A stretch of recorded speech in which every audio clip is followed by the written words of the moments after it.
Well, welcome to our Capitol Hill briefing on the repressive turn in Algeria, crushing religious freedom. My name is Isaac Six. I serve as Director of Advocacy at Open Doors USA, and I'll be the moderator for today's event. We're grateful to have you here, and I'm very grateful to an esteemed group of speakers who will be sharing their expertise on the situation in Algeria. I'd also like to acknowledge the number of organizations that work together to make this event happen. Today's event is brought to you by the Cairo Institute for Human Rights Studies, Jubilee Campaign, Open Doors, International Christian Concern, Set My People Free, Middle East Concern, and ADF International. Our format today will include a few minutes of remarks from each speaker, followed by a time for questions and answers. If you have questions for the speakers, please submit those in the Q&A box, and we'll do our best to get to them before the end of the briefing. We're also happy to follow up with your office or organization after the briefing to provide additional assistance. Before I introduce our first speaker for today, I would like to provide some background information on the deteriorating status of religious freedom in Algeria. In November 2021, the United States Department of State placed Algeria on its special watch list of countries that engage in or tolerate severe violations of freedom of religion or belief.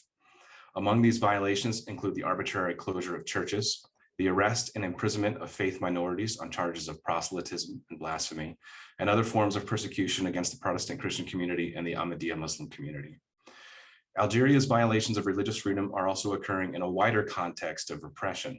At least 2,000 people are currently being prosecuted for exercising their fundamental rights, and the number of prisoners of conscience has soared in the past couple of months. Today's briefing is convened to provide an overview of the religious freedom conditions in Algeria and make recommendations on what meaningful actions members of Congress and others can take to improve the situation. I'd also note there was bipartisan and unanimous support for the repeal of blasphemy laws issued in House Resolution 512 passed last year. And in case your time is short and you have to leave early, we'd like to include a few general recommendations up front that our various organizations have proposed, and I'm sure our speakers will touch on these and some additional recommendations. But just so you know up front, a few of the recommendations that we're advocating for during this briefing. First, we're asking for increased public engagement on freedom of religion or belief and human rights issues. This can be through statements, open letters to the U.S. Department of State or the Algerian embassy, as well as communications on social media.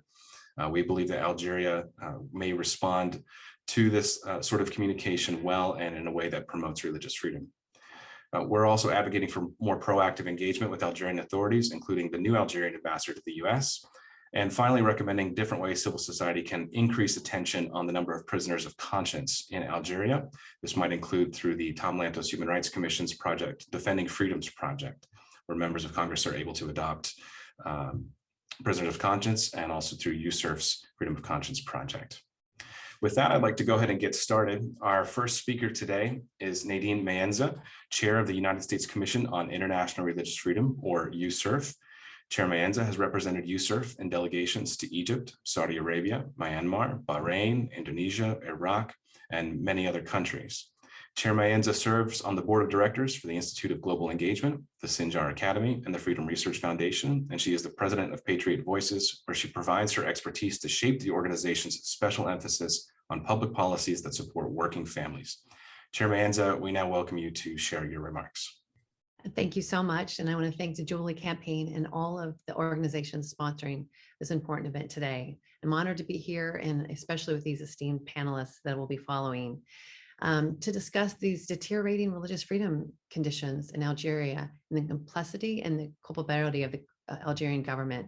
USCIRF has reported on religious freedom conditions in Algeria since 2020, when we first recommended that the country be added to the State Department's special watch list for engaging in and tolerating severe religious freedom violations. This recommendation followed the Algerian government's orders to close dozens of Protestant churches in the country. These violations have continued, and religious freedom conditions in the country in general have deteriorated even further in recent years. I want to highlight these 4 instances to show the kind of violations that we are seeing. First, restrictions on Protestant churches. The government has continued to restrict religious minorities from establishing houses of worship, including maintaining the closure of Protestant churches. Protestant leaders report that the government has refused to accept their application for registration as a non-Muslim religious group, which is required under Algerian law. We're seeing discrimination and restrictions on worship for Ahmadiyya Muslims. Algerian authorities have refused to register the Ahmadiyya Muslim community, considering them to be non-Muslim. This has restricted Ahmadis from establishing lawful places of worship. Consequently, several Ahmadis have been arrested and sentenced to prison for worshiping without authorization, and also blasphemy charges and convictions. Algerian authorities have increasingly sentenced citizens to jail for blasphemy. Hamid Soudad, a Christian, was sentenced in January 2021 to 5 years in prison for insulting the Prophet of Islam by sharing a caricature on social media. The next month, Saeed Jalbakir, a free thinker and advocate for a progressive interpretation of Islam, received 3 years in prison for offending the precepts of Islam. The month after that, opposition activist Walid Kashida was sentenced to 3 years in prison for offending the precepts of Islam in internet memes. In October, a court sentenced 2 Ahmadiyya Muslims to 2 years in prison for defamation based on religion and denigration of common rituals of Islam. And then we've seen the enforcement of Ordinance 06-03. Authorities have enforced other problematic aspects of Algerian law under this ordinance to penalize religious minorities and converts. In June, a Christian pastor and bookstore owner and his assistant received suspended prison sentences for printing, storing, and distributing materials that could shake the faith of a Muslim. The next month, Christian convert Odile Baloul was sentenced to 6-month imprisonment for illegally accepting donations from religious groups when local Christians raised funds to help him cover costs after he lost his job due to his conversion. Given these deteriorating religious freedom conditions in the country, the State Department followed USCIRF's recommendation and added Algeria to its special watch list in November 2021 for engaging in and tolerating severe religious freedom violations. This is a crucial step in holding the Algerian government accountable for these violations. And it opens the door for policymakers to consider what tools they have for addressing these violations through US policy. We are also pleased to see the top engagement by the US government with Deputy Secretary of State Wendy Sherman meeting with President Tebboune a week ago, and then subsequently releasing a statement mentioning that they raised the issue of religious freedom with Algeria. USCIRF has made several recommendations for US policy. Let me highlight a few of these. US officials can and should attend all relevant trials and court proceedings to let the Algerian government know that we are watching and we're concerned. The repeal of blasphemy laws may be unlikely, although we still should push for that. But there are other ways we can protect those with dissenting views from egregious violations like violence and imprisonment. Using the Algerian government to make a blasphemy a bailable offense and eventually working to eliminate prison sentences may be a viable option. Many of the violations we've talked about are resulting from vague language in Ordinance 06-03. According to international law, any restrictions placed on religious freedom must be governed through narrow, specific, and tailored laws. The US government should work with the Algerian government to amend Ordinance 06-03 to be consistent with international law. And finally, the US government should consider entering into a binding agreement with the Algerian government that would incorporate these last 2 points. URFA prevents a binding agreement as an option for the US government that can take countries of particular concern, but also the State Department may consider an equivalent for Algeria, since it seems the Algerian government is willing to work with us to remove its special watch list designation. And also to reiterate the purpose, so thankful, to see engagement and really hope that, the groups can work together, civil society, along with the US government in really presenting these different options for the government of Algeria. So while we're encouraged by this first step, we should use this momentum to advocate for change. And I look forward to the remarks of my fellow panelists. And again, want to say thank you to all of you for attending and for organizing this special event. Thank you so much, Chair Maenza. We appreciate those remarks. Our next speaker is Daniel Hoffman. Daniel serves as the Executive Director of Middle East Concern. Middle East Concern was founded in 1991 and seeks to promote freedom of religion and belief in the Middle East and North Africa region, with a special focus on Christian communities. MEC assists victims of persecution or discrimination in individual cases and advocates for changes in laws and governments policies that underlie persecution, as well as providing training, equipping religious communities to claim their human rights. Mr. Hoffman, I'm going to turn the floor now over to you. Thank you very much, and thank you for inviting me to be part of this important briefing. Although different religious communities and other communities are affected by what is going on in Algeria at the moment, I will focus my comments mainly on the Protestant Christian community in the country. Many of their problems come from the 2006 ordinance that Chair Maenza already referred to earlier, the 0603 ordinance that regulates non-Muslim religious worship. It prohibits a number of things. It doesn't just regulate non-Muslim religious worship, but by and large it puts restrictions on non-Muslim religious worship. Among the most important ones of these are the prohibition to shake the faith of a Muslim, as the law says, without further defining and clarifying what that means and what is considered to shake the faith of a Muslim. And another important restriction in the law is that you can only use buildings as places of worship for non-Muslim religious worship that have received a special license or permission from a national commission. But unfortunately, since 2006, that commission has never issued a single license to a Protestant church, thereby making all the existing Protestant churches in Algeria illegal. Since 2006, the government has been enforcing this ordinance in waves. It starts to strictly enforce the ordinance and closes places of worship, start prosecuting people. And then when there is attention from the international community to these human rights abuses, they cease to implement this law as strictly until the attention from the international community moves away to other things, and then they start to implement it more strictly again. And at the moment we're in one of those waves where the government is implementing this ordinance very strictly. It started in November 2017 when the government sent so-called health and safety committees or delegations to the churches to investigate their buildings.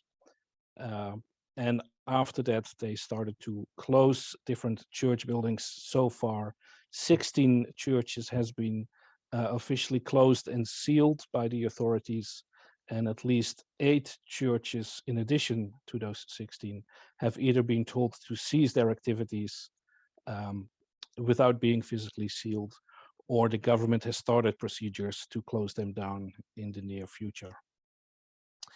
In addition to these church buildings that have been closed, the government has also been prosecuting individual Christians, ranging from ordinary church members to senior leadership and pastors of different churches. And in the last 18 months, 12 Christians have been brought to the court, and several of them have been sentenced to lengthy prison sentences, either for blasphemy or for organizing religious worship without a license, or for shaking the faith of a Muslim.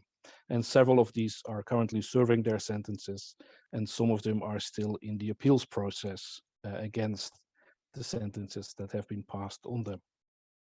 In addition to that, the umbrella organization of the Protestant churches in Algeria, the EPA, the Église Protestante d'Algérie, had been licensed and registered with the authorities since 1974.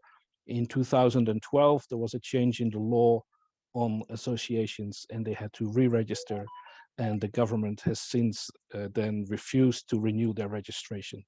Basically, they're not responding, so they're not officially turning it down, but they're also not moving on the application.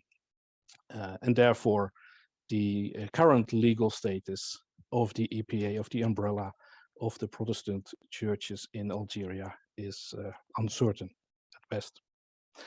So these are very, very short, brief overview of the challenges that the Protestant community is facing at the moment in Algeria. In terms of recommendations, what can be done about that? I think it's important to encourage the Algerian authorities to amend Ordinance 0603, so it will actually start to enable and facilitate non-Muslim religious communities to practice their religion. instead of restricting it.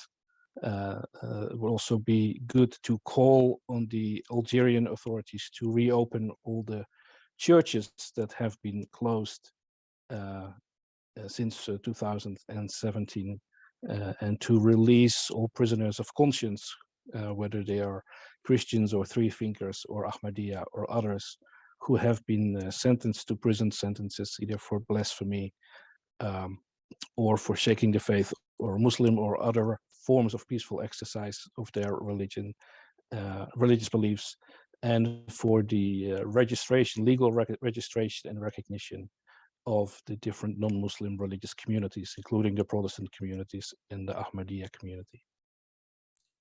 Thank you.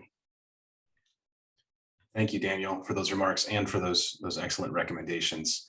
I'd like to introduce our next speaker. Our next speaker is Nadège Lahmar, Maghreb researcher at Cairo Institute for Human Rights Studies, based in Tunis. CIHRS was founded in 1993 and is a non-governmental organization which promotes human rights and democracy in the MENA region.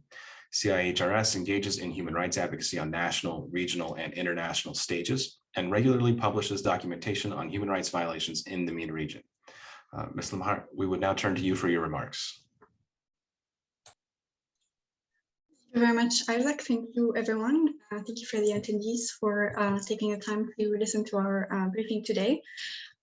So from my side, I will try to kind of take a step back and give a few kind of overview of the overall human rights situation in Algeria and latest development, and how it relates to the deterioration of the situation in terms of freedom of religion and belief.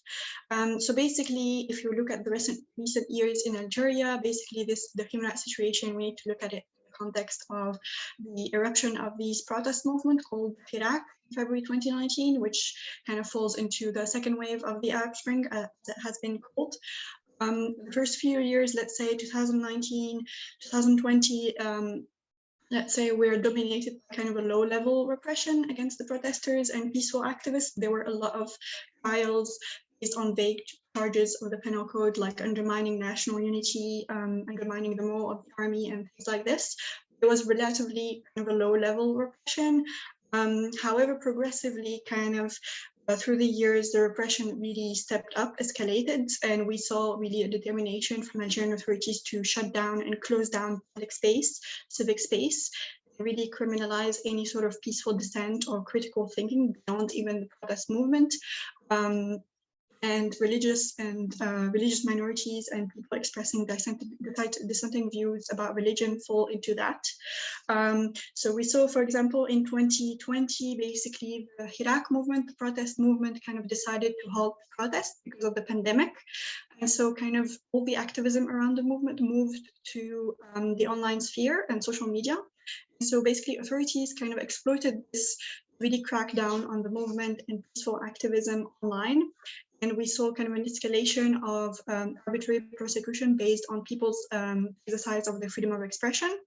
And within that, we saw a lot more cases of individuals prosecuted for blasphemy, undermining the precepts of Islam, and charges like this. So, for example, some of these cases have been mentioned by other speakers. The cases of the blogger Walid Kashida, arrested in 2020. He spent, I think, about 9 months in pre-trial detention before he was eventually tried and prosecuted.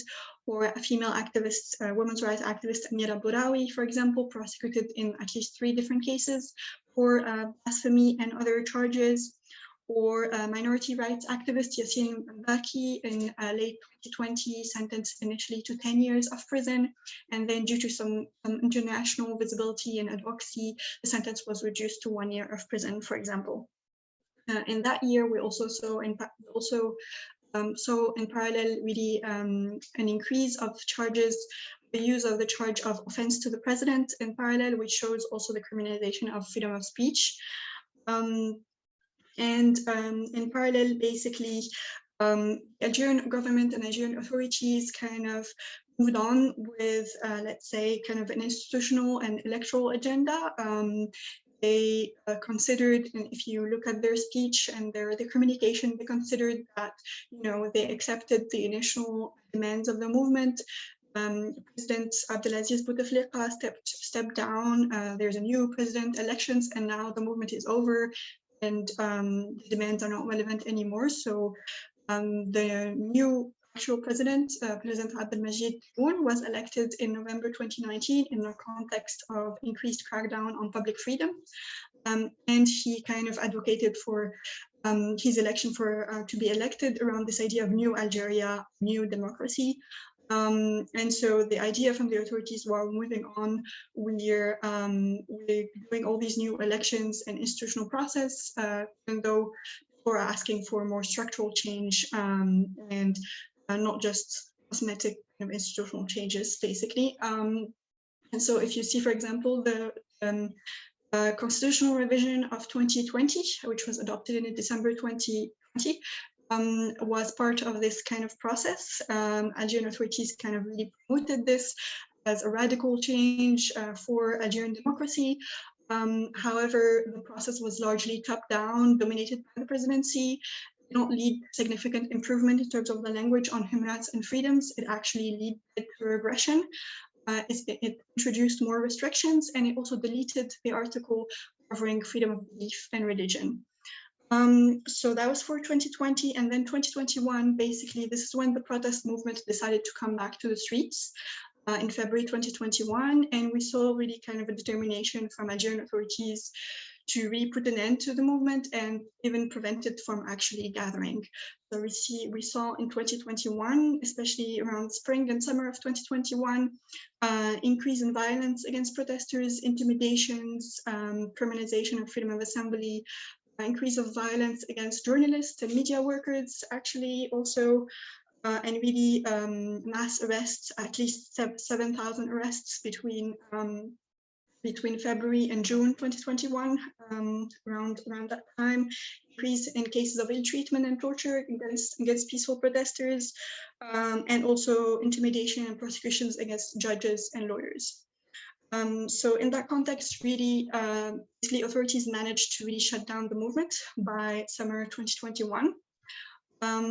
And in that context, in parallel, basically authorities, kind of a tactic that were used by authorities was kind of develop demonizing discourse against the Hirak movement and against any peaceful opposition. And they used religion and they used accusation related to freedom of belief and religion to do this. So there was a lot of there was this dichotomy kind of developed, and promoting kind of this new Hirak, which is exploited and subversive and includes radical, terrorist, violent elements, working with foreign agents, versus the old Hirak of 2019, which was really great and peaceful, and the authorities welcomed and they respected its demands. So this new versus old kind of dichotomy was introduced with a lot of accusations that were not kind of really transparent, accusation of violent elements and subversive elements being present in demonstrations. And then the authorities amended the definition of terrorism in the penal code to make it even wider and more abusive. And they started also launching a series of terrorism prosecutions against peaceful activists, journalists, and human rights defenders, and launching international arrest warrants against peaceful activists abroad as well. And in that period, also, kind of authorities were looking to shut down the movement and really create division within the movement. This is when, also in 2021, we saw some really key kind of freedom of belief cases. For example, activist, well-known and renowned academic and journalist Said Jabal Khair was sentenced to 3 years in prison in April 2021. And the complaint against him was actually started back in 2020 by individuals that he was working with. And so the authorities made the choice in 2021 to bring it back up and use it in that very polarized kind of political context. Same thing for Hamid Soudad that other speakers have mentioned. He was also sentenced to 3 years and to 5 years of prison in March 2021, and his case was based on publications dating from 2018. So we see that authorities kind of used it and used these cases to bring it back in a very sensitive, politically sensitive time, and used it kind of to bring back to the public discourse, the political kind of environment, bring back these issues of religion and religious extremism and religious minorities to kind of move away from the hierarchy and kind of help create some divisions within the movement, basically. Nowadays, basically, in terms of the repression level in Algeria, they're at an all-time high. We see, as I said, the use of terrorism accusation against peaceful dissent now. We see attacks against human rights defender and human rights organization. Now, even unprecedented accusation against political parties and civil society organizations being suspended and dissolved. So I just wanted to kind of show how this intersected also with freedom of religion and belief, and how this context of increased repression of religious minorities also fall into a larger context of authorities wanting to really shut down any public space.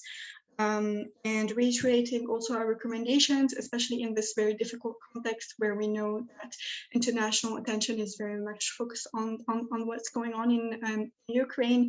Algerian authorities in the last few months have been really taking advantage of that, and the energy needs to kind of really step down the repression, and they feel perhaps that nobody's looking their way, and they have more freedom with the increase in prices, energy prices.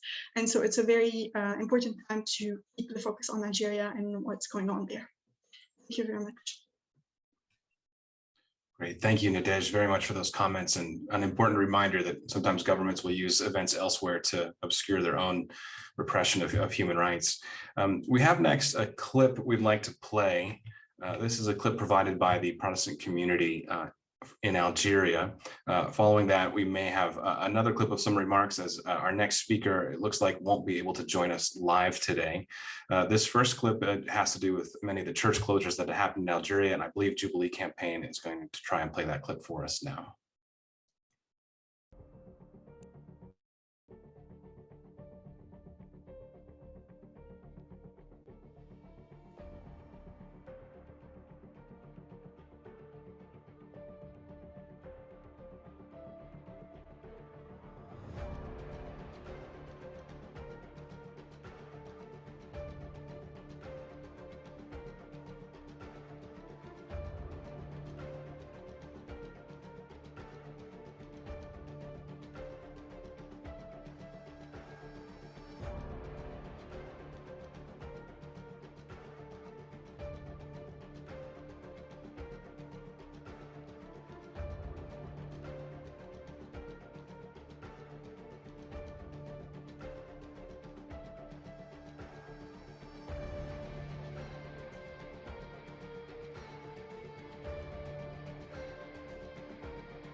So that, again, that clip was provided by the Protestant community in Algeria, which is connected with our next speaker.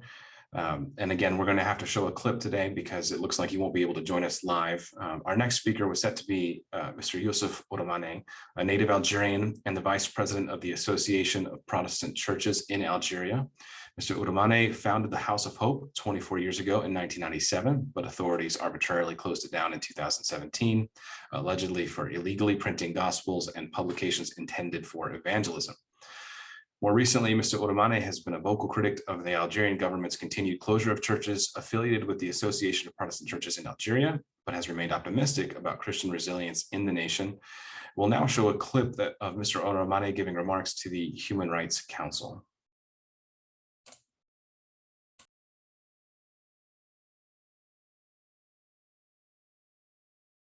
Okay, thank you very much for having me at this meeting. And actually, just yesterday, also we had very sad story where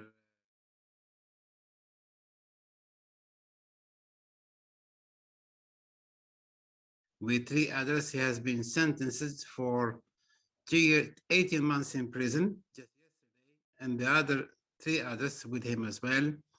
They have been sentenced for 6 months in prison with a fine between 50,000 dinars and 200,000 dinars. So this is still going on.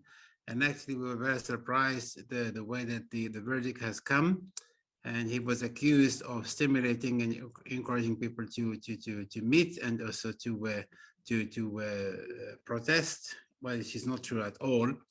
But this just happened yesterday. So we're still very much a big challenge here and battle with the Algerian authorities. And myself, actually, I came to faith back in 1980. I was born and grew up in a very conservative Muslim home, and over maybe 20 times, I have been interrogated and questioned by the police, and I was also sentenced for 3 years in prison. But because of a lot of pressure from overseas, I have been acquitted, but I'm still facing a lot of hassles like many others as well. And unfortunately, the Algerian government, for them, because all our churches and all our pastors and leaders, they were all Muslims, they were converts from Islam. So for them, it's a big shame to have these converts from Islam being very vocal, very active. And also they have been trying so much, to stop what's happening. But unfortunately, back in 2006, which is March 2006, the ordinances that has come and actually was meant, it has put in place mainly to persecute the Algerian Christians. So just to give you a little, one of the articles, it says, we cannot shake the faith of the Muslim in our country. And shaking a faith of a Muslim in Algeria, it means that if you witness to him or to her, or if you give him something to read, or even if it's just something good, if you feed him or buy for him medicine, and his Muslim faith is shaken, you will be in trouble. And that's actually what they are using now. These ordinances of March 2006. And if you are a church leader, you can end up in prison between 1 to 3 years. A church member up to 1 year at least, with a fine up to $10,000, $8,000. So this is what we are facing with this law. And actually, we have been battling so much with this advocacy, but this time it looks that the Algerian government is really, firm. That one of their goals, is to shut down all the churches in Algeria. And since January 2018, they have been closing churches, and up to today, we have 20 churches has been closed down by the authorities, and including 3 other house churches has been stopped. I have been asked to stop their activities. So at the moment, we have a lot of believers now that are a little bit lost and also without any church activities, church services. And actually, that is the aim of the government, is to make the churches weak, and the Algerian Christians, of course, become weak, and maybe also they can give up their faith. So we have had a lot of challenge. One of the challenges as well, since 2014, we have been trying to renew our license, the church license that has been given to us back in 1974. But this time they have put new law to make it hard for us since 2014, and we are still in the same position because according to them we are illegal because we don't have the new license. Although we have did all what they work, all the paper that they asked for, but unfortunately we still, our license has been renewed. So for them, as I said, we are illegal to exist in Algeria. This is why they found a good excuse to come and close down our churches. But anyhow, we have had so much court cases, so many. Actually, Hamid, he is serving 5 years in prison, not just 1 year, and many others as well. They are in a big, problem. So you can really, I appreciate very much, of course, Jubilee campaign and Let Me Be Free and many others, and Middle East Concern and many others who are really advocating and putting more pressure. But actually, this is what we need at the moment. So we'd like to encourage you to continue to put more pressure and advocate for the Algerian church. But in our side, from the Algerian church, we have overcome fear long time ago, and there is no one the church in Algeria can stop or can seize, because I thank God for the amazing movement of the Holy Spirit that is working here, and we have seen many converts, even up to date. We have seen many Muslims coming to faith. But anyhow, for them, for the Algerian government, it's a big shame, but for us, it's a joy, and God is in control and is always sovereign. So thank you for having me, and we will please continue to pray for us, mobilize others to pray, but also advocate for us as well. God bless you. We're running very short on time. We have just about 5 minutes left. There's one last question I'd like to get to from the audience, and it's really a question about any recent actions, congressional actions, any letters that have come out of either the Senate or the House side, if any of the panelists have any familiarity with that, and then if there's any other actions being planned that House and Senate offices might be able to jump on board soon. I'm Ann Buwalda, Executive Director of Jubilee Campaign, and we just put in the chat box a specific letter that Senator Rubio and his office had sponsored, and there were a number of co-sponsors of this letter.